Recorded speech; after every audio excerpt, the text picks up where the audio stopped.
Melbourne, Australian lawmakers on Thursday vowed to push through laws legalising same-sex marriage by early December, after a national survey found the majority of Australians favoured the move.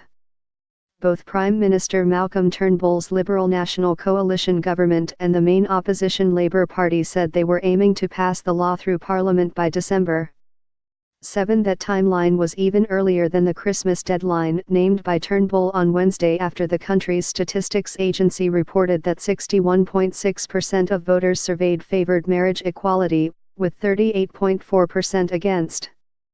Legislation was rushed into the national parliament's upper house Senate late on Wednesday, even as colourful celebrations in the major cities continued and congratulations rolled in from international supporters. If the legislation passes as expected, Australia will become the 26th nation to legalise same-sex marriage, a watershed for a country where it was still illegal in some states to engage in homosexual activity until 1997.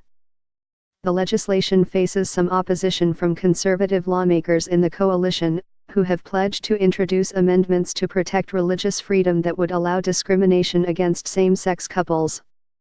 Attorney General George Brandis moved 2 amendments on Wednesday, seeking to extend protection to civil celebrants to refuse to officiate same-sex weddings. They'll move amendments, and some of them will be accepted, Turnbull told a radio station on Thursday. We're getting on with it. A rival bill proposed by the Conservative faction that would have included widespread protections for religious objectors, including florists, bakers, and musicians, to refuse service to same-sex couples was withdrawn after being widely condemned.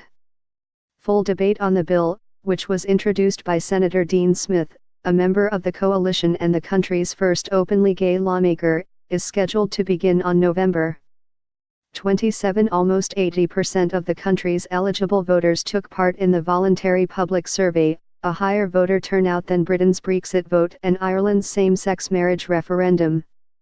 Reporting by Alana Sketzer, editing by Jane Wardle and Michael Perry.